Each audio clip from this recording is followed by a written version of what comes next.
Band మేళం cinema promotions లో hero Roshan చదువు లేకపోయినా టాలెంట్ తో పైకి రావచ్చని చెప్పే కథ బ్యాండ్ మేళం. సినిమాలో నా క్యారెక్టర్ అందరినీ బాగా ఆకట్టుకుంటుంది. కొంతమంది ఫ్రెండ్స్ తో బ్యాండ్ మేళాలతో అలరిస్తూ ఉంటాను. చిల్లరగా తిరుగుతూ చివర్లో నా టాలెంట్ ని నిరూపించుకుంటాను. అది కాదు, 2-3 డేట్లు ఏం లేదు. మేము మొట్టమొదటి నుంచి మీకు గుర్తుంటే మార్చి 14, 2025 నాడు కోర్టు సినిమా వచ్చింది. అనుకోకుండా మేము అదే రోజు మాకు అన్ని వర్క్లు ఫినిష్ అయ్యి సురేష్ బాబు గారు ఫస్ట్ ఈ సినిమాని చూడడం జరిగింది. మా యూనిట్ కాకుండా బయట ఆయన చాలా బాగా నచ్చింది ఆయనకి. మార్చి 13 చేస్తే ఎలా ఉంటుంది, కరెక్ట్గా 1 ఇయర్ తర్వాత కోర్టు వచ్చిన కరెక్ట్గా సంస్థ కంప్లీట్ అవుతుంది. 14 రిలీజ్ అయింది, మనది 13 రిలీజ్ అవుతుంది అనుకున్నాం. అనుకుంటే అప్పుడు సురేష్ బాబు గారు చూసింది చెప్పడం అంటే, ఇప్పుడు ఇందాక చెప్పే కదా, వీళ్ళ ఏజ్ గ్రూప్కి తగ్గ ఆడియన్స్ ప్రేక్షకులు 10th ఇంటర్మీడియట్లో ఉన్నారు, వాళ్ళే పరీక్షల్లో ఉంటారు. కాబట్టి కనీసం ఇంటర్మీడియట్ అనేది అదొక కారణం. ప్లస్ ఉస్తాద్ భగత్ సింగ్ అన్నది ముందుకు రావడం అన్నది ఇంకో కారణం. మాకు సోలో రిలీజ్ దొరికింది, శ్రీరాములు వారి కళ్యాణ్ నాడు, అది ఇంకో కారణం అంతే.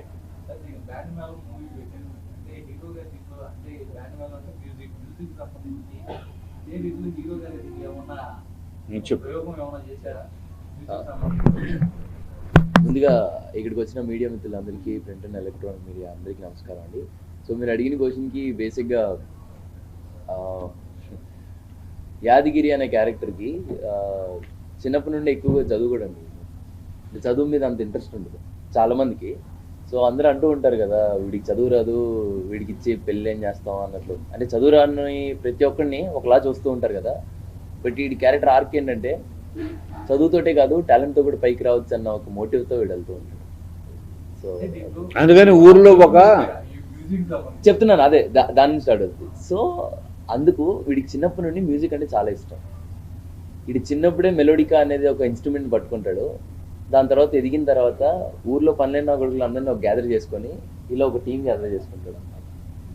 సో వాడు ఒక బ్యాండ్ పెట్టుకొని వాడు ఒక మ్యూజిక్ డైరెక్టర్ అవ్వాలని అనుకుంటాడు అన్నమాట. సో అది వాడి యాదగిరి గారి మోటివ్. నేనా పాట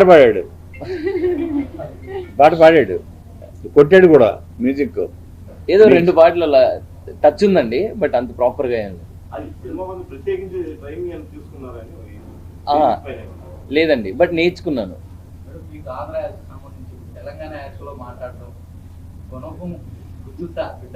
గుద్దుతా గురబంతో గుద్దుతా బావ పాడకో అంటది. చెప్పమ్మా ఏమన్నా. యాక్చువల్లీ సతీష్ గారు మా డైరెక్టర్ చాలా సపోర్ట్ చేశారండి. అంటే నాకు ఫుల్ ఆంధ్ర, నాకు అసలు తెలంగాణ టచ్ లేదు. సో ఆయన ఒకసారి చెప్తే అది నేను చేసేదాన్ని. ఒక 2-3 టెక్స్ట్లో అయిపోయేది. సో అంత ఇబ్బందిగా ఏం అనిపించలేదు ఆయన హెల్ప్ వల్ల. సో